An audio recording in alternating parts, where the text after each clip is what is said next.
Welcome to Breaking Business Barriers. Jared, man, I haven't seen you in a few weeks. We took a little time off and here you are, but glad to have Jared Ty with me. And this is Breaking Business episode number 97, JT. So we're at 97. We got a very special guest, an entrepreneur, and he's going to talk about a couple forks in the road, really.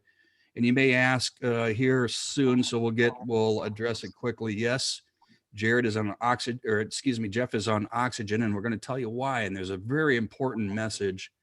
We're going to stay within the framework of business, breaking business barriers, but there's a really, really important message here that Jeff would like to share along with Jared and myself. I think it's critical, of especially over the last year and a half, of what the world has gone through. So, Jeff, glad to have you here, brother. Thanks for having me, Brent. Long time no see. Yeah, no doubt. For those of you watching, I'm originally from South Dakota. Jeff and I first met in 1985, so that dates us. We were like 2 years old or so, and early entrance into college. We were fraternity brothers at Delta Tau Delta, so we've known each other for a long time, and we have a lot of stories of those days of being adult and going through school. Well, let's get to it. Let's first talk about why I first reached out, and it was really a 1A 1B, Jeff. And you understand, if you got to take a minute to catch your breath, please do. But everyone, please listen in on this one. It's important. And if you think you're invincible to certain things, like we all do probably, or it did at one point in our lives, Jeff, you want to share? There's been a recent fork in the road about 30 days ago now, give or take a few. Yeah. And Yeah. it happened to be involving the pandemic. Yeah. So thank you, Brent. So I guess probably a little more than, it's probably in the neighborhood of 40 or so days ago. I've lived kind of um, a very private, quiet life with my wife for the last year to try to avoid, getting COVID as much as we could. But still things to do, got to buy food and got to go to work every now and again. So I started coming down with symptoms and assumed at first that it was a cold because I didn't have loss of taste and I didn't have any body aches. And a little background, I'm not going to say how old Brent is, but I'm 54. Probably, ideally maybe 15 pounds over the weight that I'd like to be. I just enjoy a good beer too much, but other than that, absolutely no underlying health concerns whatsoever. Hadn't really been to the doctor in 30 years. So my conditions continued to worsen over the next week or so. And I decided that I needed to get tested to see if it was COVID or not. So I did get a rapid test taken care of. They kind of botched the results and forgot to get back to me. So that was a little bit of a delay. But it turns out I was positive. And fortunately for me, and this is really important, I called one of my friends who works in healthcare and told him that I was positive. And he immediately brought me a pulse oximeter, which is a little device you can put on your finger to figure out if your blood oxygen is low or in the right area. And it was low. I was in the like 93 range, and it should be 98 to 100. So that gave me some concern. And we called kind of like the Ask a Nurse online service. Excuse me. They immediately got me some oxygen. So a portable little oxygen concentrator that puts out 1, 2, or 3 liters a minute of oxygen through this nasal cannula like this. And it worked for a day or so. And then even at 3 liters, I just couldn't keep my oxygen up in a safe range. So we went to the emergency room, and first time we went in, they put me on a stronger oxygen there and then just released me. So we went back the next morning, and I was at that point in the mid 80s, and they admitted me. So, and that I guess for the next maybe 5 or 6 days, it was a slow and steady decline in my health. I went from 3 liters to 5, to 10 a minute, to 20, to 40, to 60. And at that point, um, you don't feel very good. And it's pressurized air that they're basically pushing into your mouth and nostrils as fast as they can. Um, so, and also because of COVID, there's no visitors allowed while you're still in that infected stage, or whether there, even if there's a chance you're in the infected stage, there's no visitors. So even my wife couldn't come up to see me. So a bit of a lonely time. And then I heard him talking, and that in a regular hospital room, they typically don't administer oxygen at that level. It's typically ICU. And so the alarm started to go off in my head that can't be good if I'm going to the ICU with COVID. And they did a really good job of convincing me it was just standard procedure. And it kind of helped my mind get away from the reality of it, at least for a couple of days. And then I ended up, I think, on 100 liters of oxygen a minute through a CPAP mask that just was pushing air into your lungs as fast as it could. And I wasn't getting any better. They had put me on an experimental drug. So one of the things about COVID that I didn't understand was that the virus does damage to your system. But in a lot of people's cases, what actually does the most damage is your own immune system fighting the virus. And so in my case, they determined this right away, that my immune system overreacted and literally just started destroying my lungs. So the virus was gone. About that time, my wife could come up and see me, which was great, but I was at my worst as far as breathing goes. And about that time, I started hearing the words intubation, which, I'm not that dumb. I knew that was not a good thing. But the staff, half of them wouldn't look you in the eye because I think they knew it was bad and they didn't want you to know. And the other half just lied to you, which was great because it gave you some hope. But at that point, I knew I was bad, and I knew, intubation meant a pretty significant chance you're not going to make it. And so for a couple of days, I just kept my cell phone in my hand constantly in bed, just knowing that if they came in, I would just, with the machines, that I would be able to call my wife and, my family and just tell them that I love them. Because at that point, you can't talk anymore. And you may never talk again at that point. So that was a spooky moment for me, and then fortunately, things stabilized. They did end up taking me off of the experimental drug, whose purpose was to, again, stop my immune system's reaction because it was having some adverse effects with some internal organs. So they stopped that, and then a few days later, my needs went down to 60, and then they went to 50. And then eventually, I think by day 24, my needs for oxygen were down in the essentially 0 if I was resting, and maybe 3 or 4 to get up and walk to the bathroom. So at that point, they felt that they could discharge me. So, and that's about 8 days ago right now.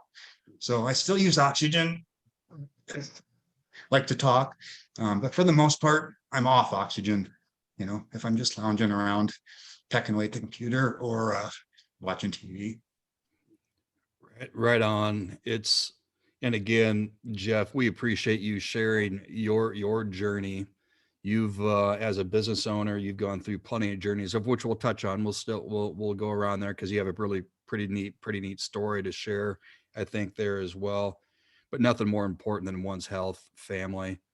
Before we move on to the business, so that there is something that it touched a lot of us that are our buddies on Facebook. You had some interesting get well and some vids that came your way. You're a Villanova Wildcat fan. I still always make fun of you of that from the day because you're a diehard, just like I'm a diehard Hawkeye fan. So we Yeah, always poked each other a little bit back and forth in all due right. But hey, you had some videos come in, and why don't you share with who they were and the impact that it made on you? It had to make your day for gosh it sake. did. And I was pretty sick when this happened. But a bunch of friends and family members just did some really unusual things. And one of them was my brother's wife's sister um, knew the athletic director at Creighton University because she played Division I basketball there. And I don't know Becky very well. Um, Met her a couple times as it. She picked up the phone, called the athletic director, and said, "Do you know the head coach at Villanova basketball?" And he said, "Yes." And she said, "Would you please call him and ask if he'll make a video for Jeff?"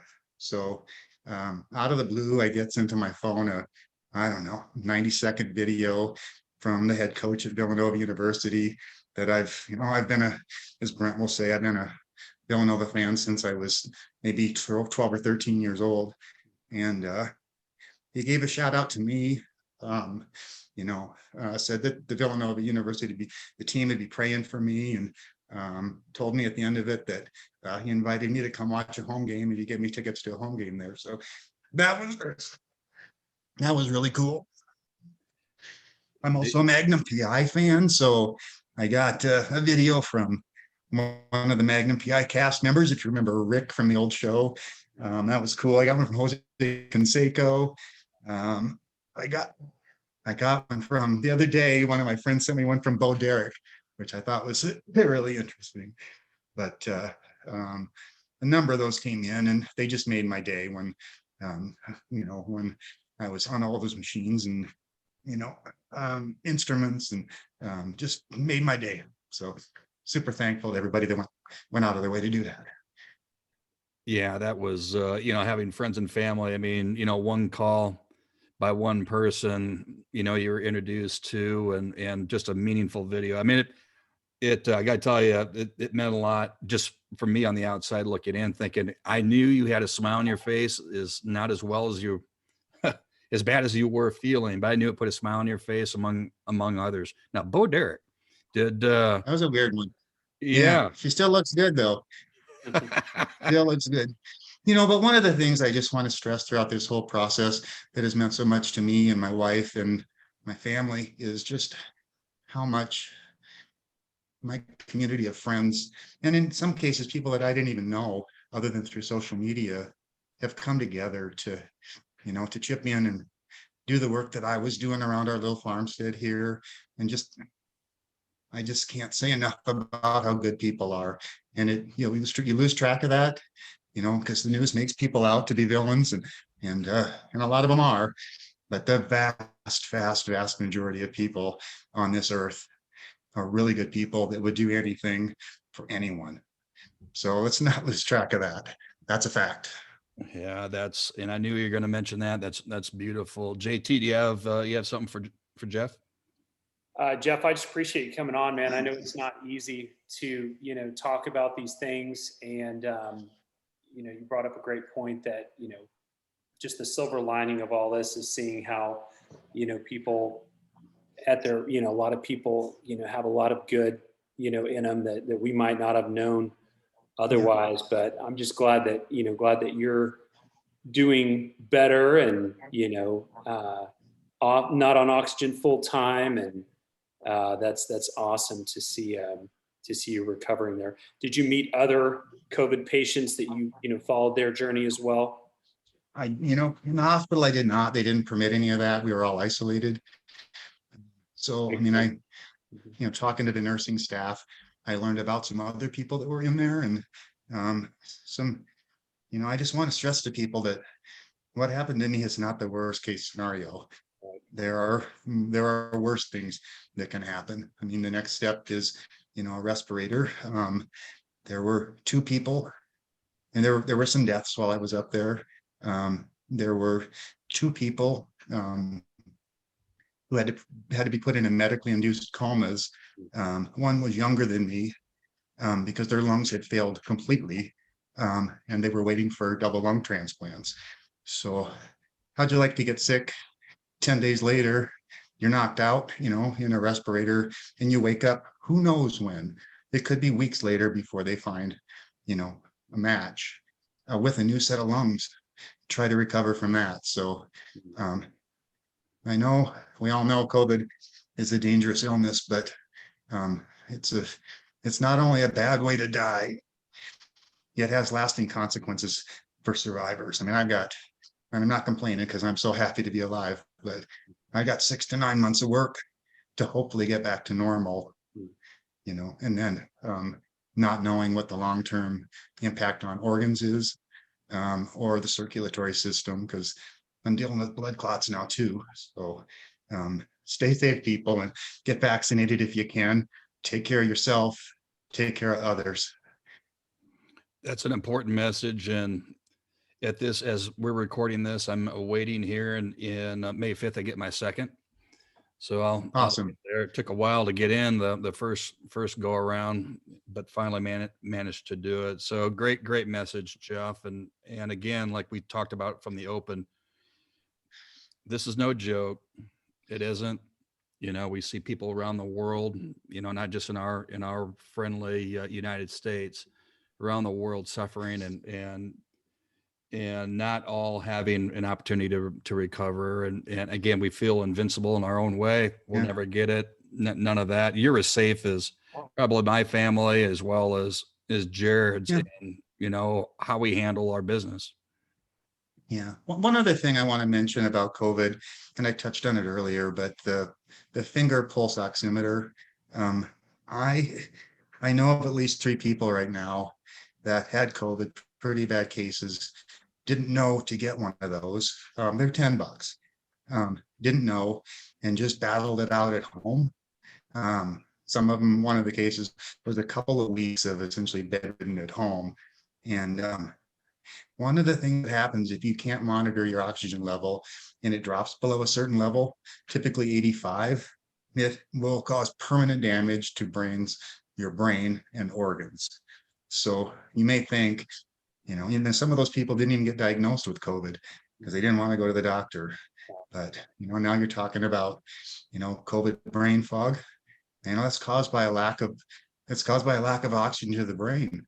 And, you're a survivor, but that can be permanent. So take care of yourself, get one of those pulse oximeters, just go order it today and have it show up. They last forever and you never know when you're going to need it.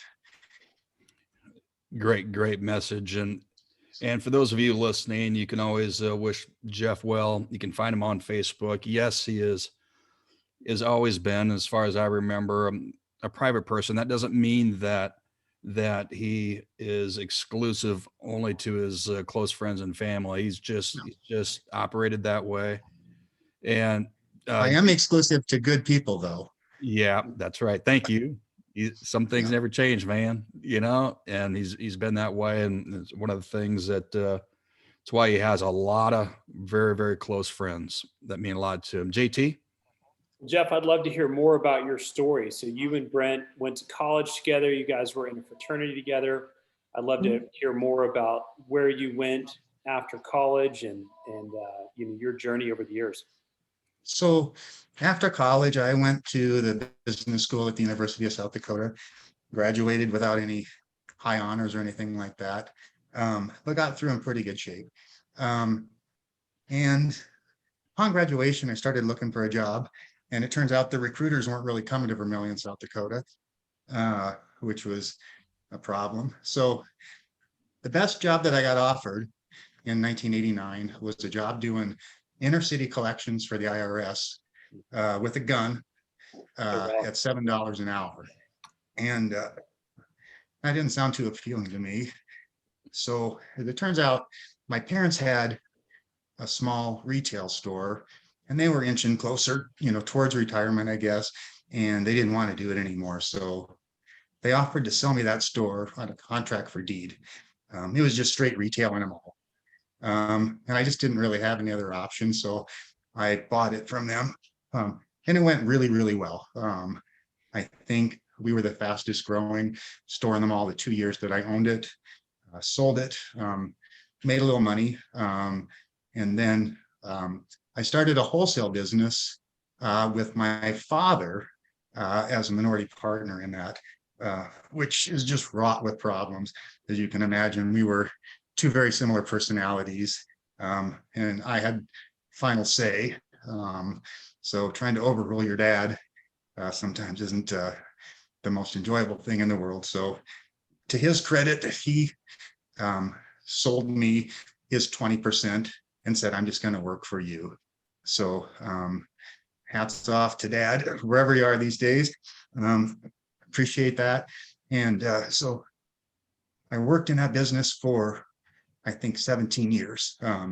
Pretty hard. We ended up building it up into a pretty good sized business. I think we had, I mean, not by most standards, but 60 or 70 employees. We did business in a bunch of states and maybe a handful of overseas countries as well. We purchased some stuff overseas and also sold a few things.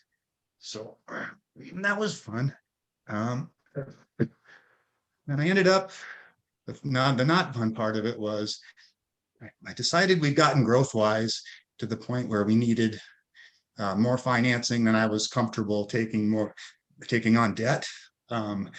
We had an opportunity to grow really quickly.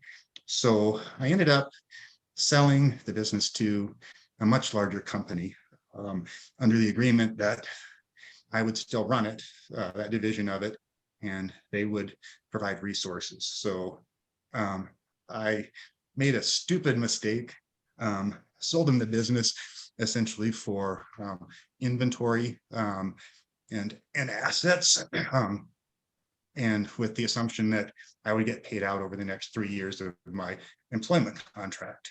And unfortunately, they fired me right away, paid me for my 3 years, said thanks a lot, and then filed bankruptcy. So it didn't quite work out the way that I had hoped it would. But anyway, live and learn. I would be a terrible rich guy anyway, so it worked out for the best. So I kind of wrapped up that portion of my life. Maybe not on the best note. But in hindsight, I'm really happy that happened, because I wouldn't be the person that I am today if it hadn't. I wouldn't know the people that I do. I wouldn't be married to the person that I am. I mean, so it worked out for the best. So this is me. Jeff, we'll give you a chance to catch up and take a drink or so. So, folks, that's a right there. That's a ton of information to unpack. But building a business, some way, somehow, there's going to be an end game, and the end game can be phenomenal.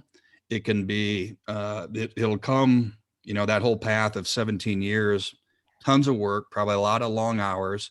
You didn't keep track of what day it was because every day just happened. It's sun up, sun down, next day type stuff, I would imagine.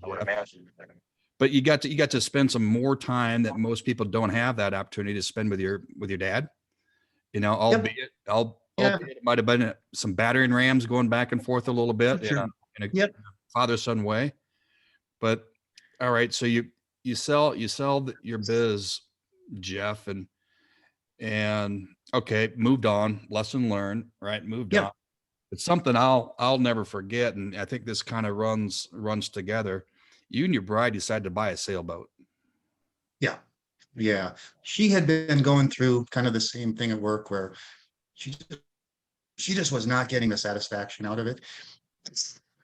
So and I didn't have much to do. I had a little bit of money in the bank. Nobody was going to hire somebody that been president of a company for 17 years. That was a stretch. So I was trying to figure out what to do. And she just made the decision that we were going to buy a sailboat and chuck everything. So we did our best to do that. The one thing we couldn't sell was our house, because it was right after the housing crisis of, I guess, 2009. So we just rented it out, and that was fine.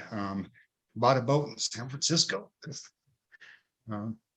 Never sailed anything anywhere near that big. never get on the ocean. We just figured that out, and then headed off south. Jeff, I'll let you catch your breath there. Brent, I think that maybe we're at forks in the road that we've ever had on the show. And then we sold everything and bought a boat. I mean, that's just, I like where this is going.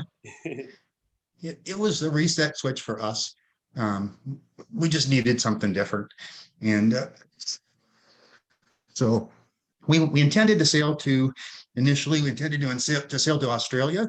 And so we got down as far as, I guess, well, we got to Puerto Vallarta, Mexico. And we bought a 1980 sailboat, which was a nice boat. It was an older boat for sure, needed some work. And we got there and almost sank it, which was kind of interesting because we were tied to the dock when that happened. So we had a weird water siphon situation and literally engine completely underwater. So it took us a couple of months to get everything rebuilt and head south. And at that point, we kind of missed the window to head to the South Pacific weather-wise. So we ran into some bad weather, decided to turn around and munch it. And then decided to park the boat and take a vacation from a vacation and come home. And we bought an old farm, decided we wanted to grow vegetables and try to make a living at that. So never really been back to the boat for short periods of time, but it's still there. But we're kind of tethered to the land now. Jeff, I'll pick it up here a little bit and catch your breath. And hey, one thing about an entrepreneur spirit here, you're looking at it right now. Here's a gentleman that took on a virus that some folks, it may not be such a setback, but someone like Jeff and others, we can't forget about others that may have not been even survivors. But that entrepreneur spirit, Jeff, I got to think that toughness in you, and I know you, I always like to say South Dakota tough, but to build a business 17 years in, amazing thing. And then all of a sudden, hey, let's go try something else. Heck, we've never put a sailboat, in a lake, let alone the ocean. You and your bride do that. My God, Jared, you're a traveler. You and your family are travelers. I just see you smiling because of that. And then all of a sudden, even though you're in South Dakota, everyone may think there's still, there's no bathrooms, only outhouses, but I know it's certainly different. There's a progressive city up there called Sioux Falls, South Dakota, that is pretty progressive, very white collar, by the way. And maybe by some definitions not so, but Jeff and his bride buy a farm, doing organic farming, primarily all vegetables, right? I don't even know how many acres you guys plant out now. Well, we've learned a lot of lessons over the years. And the first is that people don't like vegetables. So we're both vegetarians, so we just didn't grasp that. So at first year, I think we literally did like 3 or 4 acres, and it was just us doing it. And then we grew to, I think at one point we had 21 acres of vegetables, and when you're small and it's, 21 acres is 200 or 300 different varieties of things. There's no equipment for that. So it's just manual labor. So that was at our biggest. And now we're again back to a much smaller, focused on a very small clientele. So I think we're maybe 6 or 7 acres now. Yeah, the cool thing that you were doing, you had some family plots out there, right? So people probably, couples would bring their kids out there, and you gave them an opportunity to pick their own vegetables. Did I read all that right? We have tried to do everything we can do to get people involved with local agriculture and eating better. So yes, we've tried a million different things, including that. Yep. Yeah, that was pretty neat. I can imagine, my kids, they're city kids, so when they get out to the farm, it's a playground for them. So I can imagine, what you're trying to provide for them. All right. So you've continued to work on your farm, not just you, but your bride, both of you working a lot on it. You've rebuilt, well, last year there was a tornado or bad winds, right? That you had to, you had to Yeah. work through that crap. Yeah, we got really lucky. We've been restoring a 125-year-old barn. And the contractor had the barn jacked up off the foundation to redo the foundation. And we had a small tornado come through early June and knocked a whole bunch of trees down and a couple of buildings, and for some reason didn't push that old barn off the foundation. So he set her back down there real quick and got it finished up. And so we've been working on that now for, we've been doing a lot of the work ourselves, but it's going to be a cool little barn that we use for events on the farm moving forward. Yeah, so I had seen, and then I'm going to flip this back to Jared. I had seen where weddings, other events. I mean, that's a cool, even down here in Texas, we see that, right, Jared? These opportunities to go out and kind of the, country setting, or just far enough away from the city where it feels like country, but cool events. And I see that you guys are doing that. What a great way to showcase not just a farm, but giving people an opportunity to do maybe something a little bit different, even though a lot of people in South Dakota know what a farm is all about, but provide something really cool. And by the way, the work that you've done on that barn is pretty darn awesome. I've seen pics. Well, I can't wait to share a beer with you in there then. So Jeff, I find it so interesting that you guys did something as risky as, going and living on a boat for a while. And that after doing that, instead of saying, hey, we're going to go back to, suburbia or some kind of normal life, you said, all right, let's go ahead and start a farm. And a little bird told me that you're a self-proclaimed animal hoarder. Is that correct? That is unfortunately true. Yes. Yeah. Yeah. Although I don't have any, well, I got a few birds, maybe 50 or 60, but Then maybe that bird escapes. No, I'm just kidding. How many animals did you say 50 or 60 animals? Well, no, there's probably 50 or 60 chickens and some ducks. We don't have as many animals as I would like. We do have a couple of pet pigs that are like 1,000 pounds each. A pet cow, pet horse, a couple of donkeys. I think these feral cats keep showing up, so we fix them and feed them. And I think there's a dozen or so of those, and some dogs and a deer. That's awesome. I bet that's a lot of work. One, yeah. I bet that's a lot of work tending to all those animals. It's a lot less work in the summertime for sure when the grass is growing. In the wintertime, breaking ice. Brent grew up on a farm, was breaking ice and schlepping 5-gallon buckets isn't that much fun. So, but they're worth it. We don't have any children, so we kind of just call them our kids. Yeah, and it's also helps keep both of you in shape, right? Nonstop. I mean, I get it. Yeah. I get it. And that stuff is that's really neat to me. And especially city folk, if they could ever go experience something like that at your farm, maybe it's just a family gathering or a party or some sort. I know that's some of the things that you guys are lining up. All right, before we jump off, Jeff, you're working for a nonprofit as well, right? I know those things are important to you. You want to talk a little bit about your nonprofit? So I've been working for a company called IEC Dakotas, which stands for the Independent Electrical Contractors Association. So we do two things. One of them I'm not super proud of, but it's just part of my job. So I am a registered lobbyist in North and South Dakota, and occasionally I get to go to the legislature and ask them for some sort of change or modification to a law. That's very rare. And then the other part of it is we run apprentice training programs throughout the upper Midwest for electricians. So we teach guys to become professional electricians through a 4-year program. We have classrooms and teachers hired and in an online program. So it's incredibly gratifying to watch these young men and a few women, who maybe didn't do well in school, but once they grasp how this works, end up having really successful careers, making a lot of money, raising a family. For me, it's a really feel-good job. And that's, Brent, you've kind of alluded to this, but my wife and I are both to the point in our lives where we're just not going to do anything that doesn't make us feel good or isn't beneficial. there's no amount of money that could make us do it. So we're both, other than this COVID, we're both in a really happy place right now. And I'm the happiest of all. I'm alive. And that was, that was up for debate a few weeks ago. So I'm arguably the happiest dude on earth. Jeff, I find it fascinating how you said that, there's no amount of money in the world that would, cause you to change your lifestyle.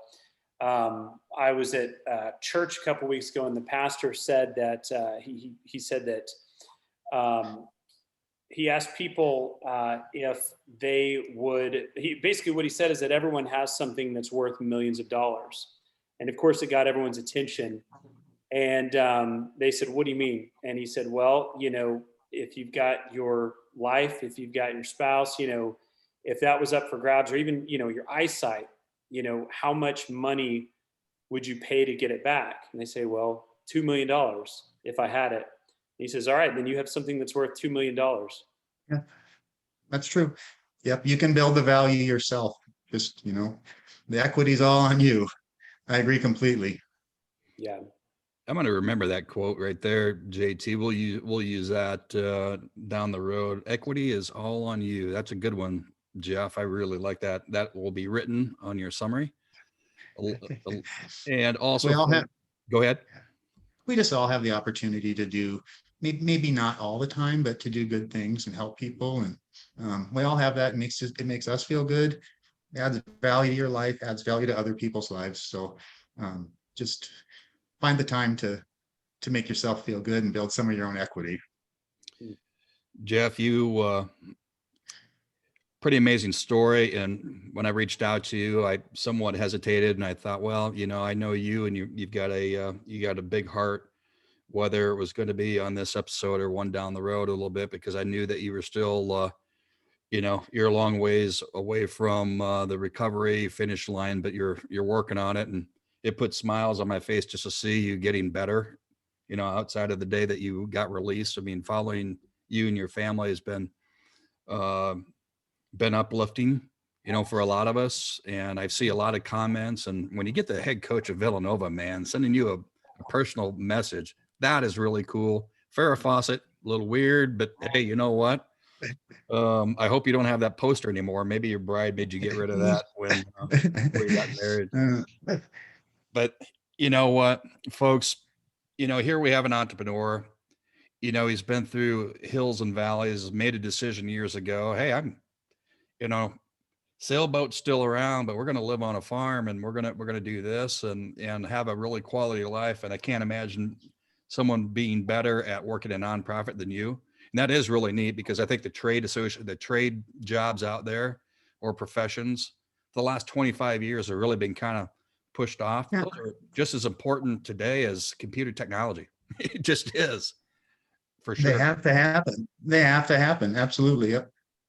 Yeah, there's a friend of mine down here that's a plumber, and he's an advocate, talks all about that all the time. He's on social media a ton and what have you. I don't mean to go down that rabbit hole, but Jeff, I'll make sure also people know where to find you on Twitter, Okay. and I don't even have that one. So that was a new one to me when I saw it. So that'll be cool. But Jeff, great message, not only on the business side, but personal side.